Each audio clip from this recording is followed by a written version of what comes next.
Hey guys, welcome to Flight Test. My name is Alex and this is Austin. Hey guys. And today, finally, we have the DJI Mavic. We actually got a pre-production model. We've been testing this thing out for about a week and a half. We did a first impression video of it, but we like to spend some time with stuff before we do a review on it. And a week and a half is a little short for us, but we wanted to get the information out there since it's just about to be released. Yeah, and if you're new to the channel, if you couldn't tell by the name, we specialize in things that fly. So we've been flying quads since the early days when you had to build them out of individual gyros and stuff like that, all the way through all of the DJI series. We've done all the Phantoms, we've done the Inspire, Phantom 4, and now we have the Mavic. So the difference in this video and some of the first impression videos that we've done in the vlog and whatnot is that we're actually going to try to assign a number to this, and we're actually going to try to give our actual thoughts on what this is. DJI did send this to us, but this isn't a paid promotion. This is our actual thoughts on the product. So we've broken this down into a couple different categories that we felt were necessary to assess a proper aerial platform. First of which is performance. When we're talking about performance, we're talking about the actual physical performance of the machine. So this would be like battery flight time, which they're saying about 27 minutes. I think we've been getting pretty consistently 20 to 25, depending on how we fly it. So I'd say that stat's pretty true. Yeah. And also that's pretty common for just about any drone that's out there right now. But all that being said, let's just rewind to a year and a half ago, 2 years ago. 15-minute flight times were pretty difficult to achieve. Yeah, the fact that we're getting nearly 30 minutes on a battery these days is incredible. It's the best that it's ever been. And this is just a little 3-cell, I believe it's like a 3900 milliamp 3-cell battery. And the size of it is just remarkable for how big it is. They do sell additional batteries. They're $89 a piece. And they are intelligent batteries. Yes. So they do all the balancing themselves, and they let you know when they're low. They actually brings the machine in automatically when it gets too low. So this is honestly a pretty good value. When you buy just a regular LiPo for whatever it is, 30 bucks, 89 seems like a lot, but it's really, it does a good job. Yeah, and the best thing about the intelligent batteries, in my opinion too, is the safety measures that they have. You always want to be cautious when you're using a LiPo battery. Even in your cell phone, they can be dangerous if they're misused. But you don't have to worry about this quite as much as you do a normal hobby battery, where if you set up the charger wrong or do something like that, it could blow up and burn down the whole building.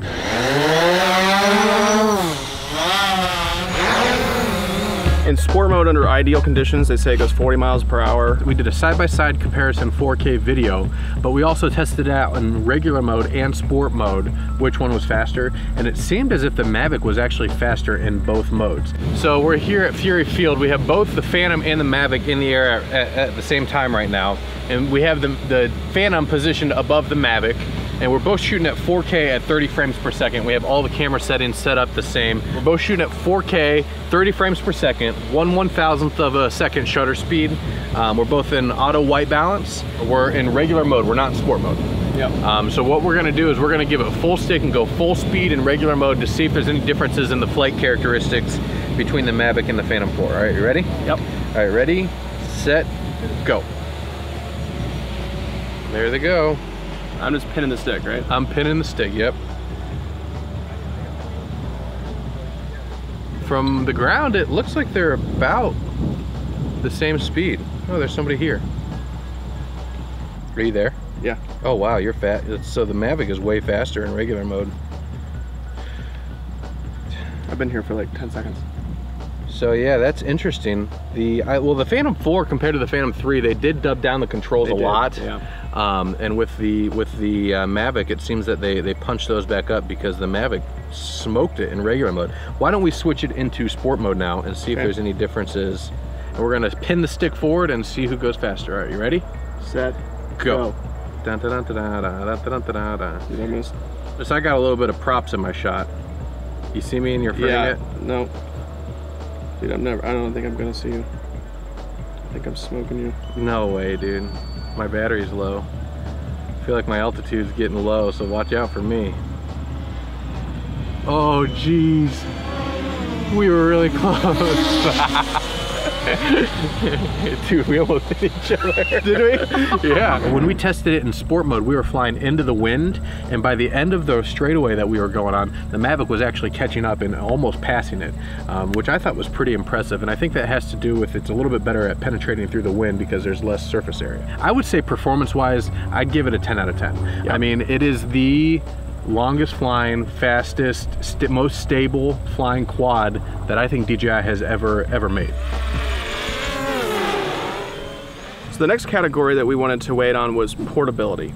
And I think it's a clear 10 out of 10 on portability. Yeah, that's pretty much a given. The way that the thing folds up and the small size, the form factor, even when the quad is fully extended, it's still more portable than most quads on the market that have the same capabilities as far as video quality and stuff like that. So I think that portability is going to be an interesting new category you're going to see on a lot of reviews in the next couple of years on drones. I think that's going to be a pretty critical factor because you could wrap some socks around this and throw it in your suitcase, no problem. Yes. You can keep this almost in your pocket. It's more of a fanny pack size, but you throw it in your fanny pack, you always have it with you. You have a fanny pack? Compared to a giant backpack, which the Phantom requires, a lot more setup and teardown time. This thing is just ready to go. I would agree, 10 out of 10 on portability. I think portability relates to all the other features, because you would think with this much portability, you would sacrifice on features. That's a really good point. So I think that it'll be interesting to look at the rest of the features here and see how they stack up. Yes. The next one is camera. So camera, I'm hesitant to rate, but let's talk about it a little bit. Supposedly, it uses the exact same sensor as the Phantom 4, which is good news. Yes. Uses a different lens with a narrower field of view. Yes. And so as you're flying it, you're seeing less of the landscape. You're more focused in, which in some cases is bad, in some cases is okay. Yeah. And to most people won't notice. It's gonna give it two different looks. You can achieve different things with each. The Phantom has a wider field of view, this has a narrow field of view. You can't really say which one is better because they're both good for different types of things. And they also have some crossover too, where they're both good at some of the similar things. But one of the other big differences I've known is just the form factor of the camera. The camera on the Mavic is super tiny. Yeah. And that's one of the reasons I was super hesitant, is because when I first saw it, I mean, it's borderline like cell phone camera size. Yeah. It also doubles as the brushless gimbal motor for the roll axis, which is pretty crazy. Anything else that's in this size category or just about anything else, is using digital stabilization. So typically they're shooting a 4K image and cropping in, but this is using physical stabilization, you know, with a 3-axis gimbal, which in this form factor is really impressive. Yeah, and I have seen a lot of great things developed with digital stabilization, especially in the past year, but I have not seen any digital stabilization that comes close to traditional physical stabilization, meaning that there's mechanical brushless motors keeping that camera steady while the quad is moving around. You just can't beat it. You can't beat a physically stable image. So the last factor with the camera is the tap to focus. There's been a lot of discussion about that. Yes, something we forgot when we did our first impression, but that was why it was called a first impression. There was a lot of reviewers that actually have forgotten it, but actually with the tap to focus, there's two different variants there. So within 25 meters, you are going to want to tap the screen or assign it to one of the C1 or C2 buttons, so you can just automatically click it. And what that does is that brings, there's a little bit of a factor of depth of field to whatever you're looking at. And that's within 25 meters. If you click anything outside of 25 meters, it goes to what we're used to with the Phantom 4, which is the infinite focus, which is where everything's in focus. And this is a really cool feature because it gives you a little bit more flexibility. You're capable of doing a little bit more with your camera, which is something that you previously weren't able to do with the Phantom and even the Inspire. So it's a really cool added feature. You just have to use it in order to get good shots. And yeah, it doesn't come set up. You have to set that up. You can customize these buttons on the back to make them do what you want, which is pretty cool. Last factor with the camera, not to spend too much time on the camera, but to be fair, on an aerial photography platform, camera is pretty important. Camera is like the most important, yeah. But is the processing. And so I think that overall it does a pretty good job with processing. I've seen people just throw it into Final Cut default settings and just do a little bit of sharpening and a little bit of color correction, and it makes it look fantastic. But I have to say, even without doing that, it looks phenomenal. Yeah. For the size of this camera in this form factor, like, I really can't say enough about it. Yeah. And especially once you get the tap to focus features figured out. And all this being said is keeping in mind that this is a very small aerial platform. Yeah. Obviously you can't compare this to like Altas. It's not being compared to mini race quads. Those are completely different categories. We're comparing this to other things in the same class. What do you say, camera 9 out of 10? Camera, I'd say 9 out of 10, yeah. I mean, and again, I can't stress enough, this isn't a paid advertisement. We have a relationship with DJI. They did send us this for free, but this is not a paid video.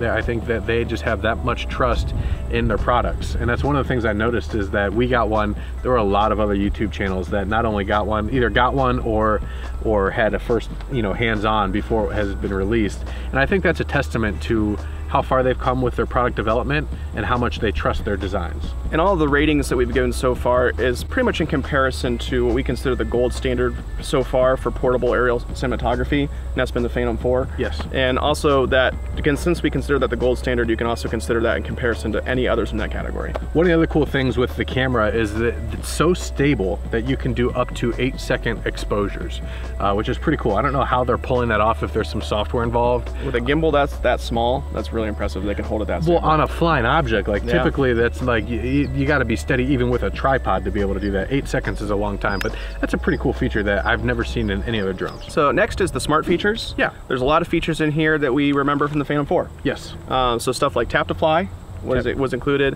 All the computer vision aspects of the Phantom 4, which honestly in this form factor is something I expected them to cut, because that's a ton of onboard processing. Yes. There's like something like 24 processing units on board of this, but it operates the exact same, and they even added some new stuff. Yeah, the price point and the size of this thing, I was expecting DJI to cut some corners and it would be lacking, especially compared to the Phantom 4.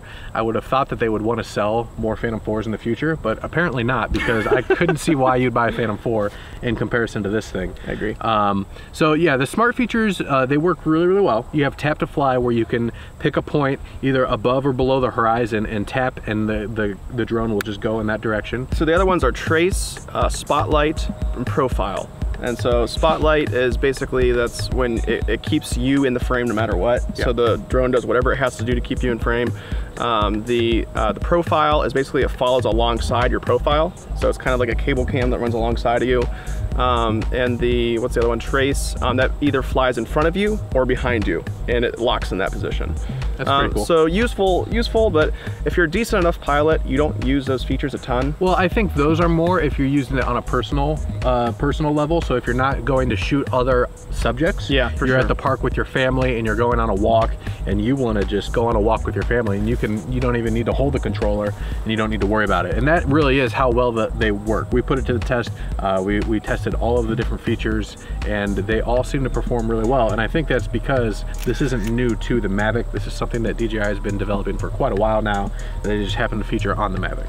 The other new feature is gesture control, which, again, depending on what you're using it for, you may or may not use. Yes. Basically, you wave your arms up in the air to get its attention, you do a Y to get it to follow you, and then you hold your picture frame in order to get it to take a selfie of you. Yeah. It does work really well. Yep.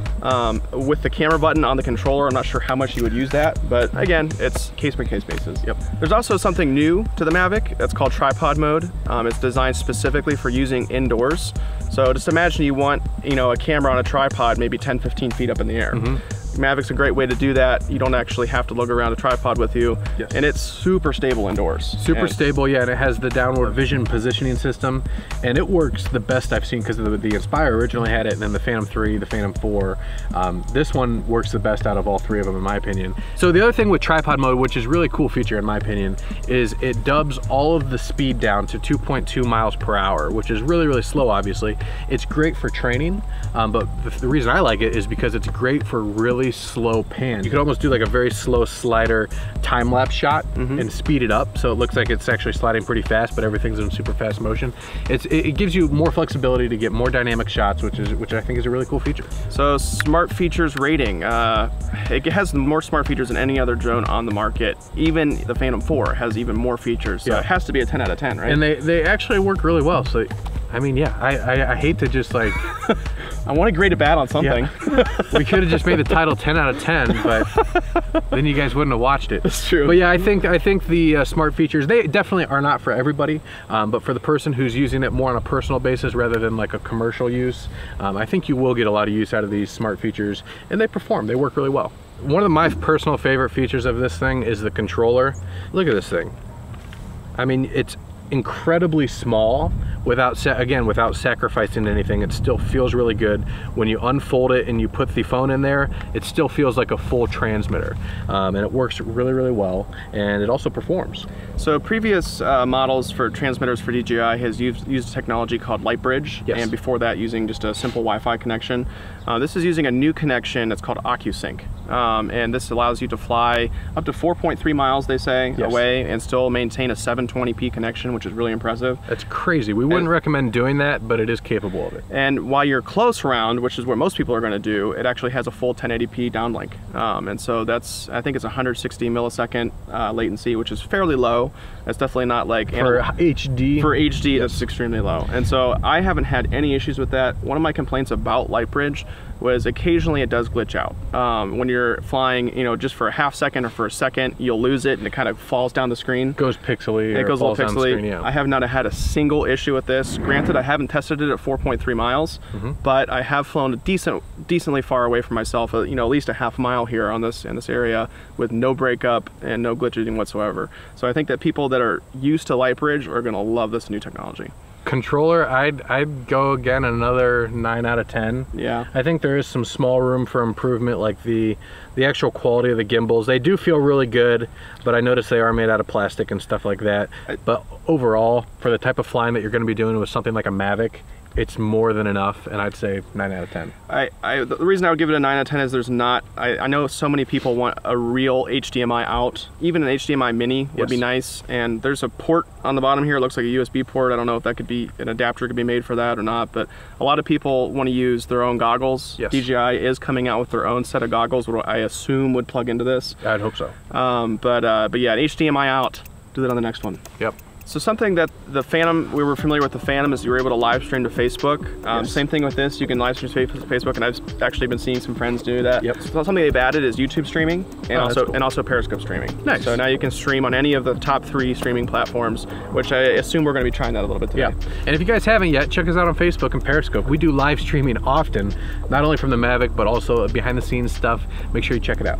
So I think we've averaged 9.8 out of 10 on everything. Overall, it's a really good buy. Personally, I know at least 4 out of the 5 guys at the shop are considering buying one personally, not for flight test, but for to take home and to have as their own. Like I said, we've been dealing with this technology since it began about 7-8 years ago when people were scratch building these things in their garages, and to see how far it's come as of the date today, which is October 5th, 2016, this is the one to buy in my opinion. All right, guys, I want to thank you guys for watching. If you liked this video, please like it. Please leave us a comment of what you thought, and please consider subscribing. Yeah, we do new episodes every Monday and Wednesday, and we don't just do reviews. We do all kinds of things. We'll teach you how to build a foam airplane out of a couple dollars worth of materials. We do scratch-built quadcopters, home-built ones. We even do crazy challenges like a giant 9-foot helicarrier from the movie Avengers. So make sure you guys check that out. We try to cover the full gamut of flight, so if you like that, subscribe. Yep, we'll see you guys next time. See ya.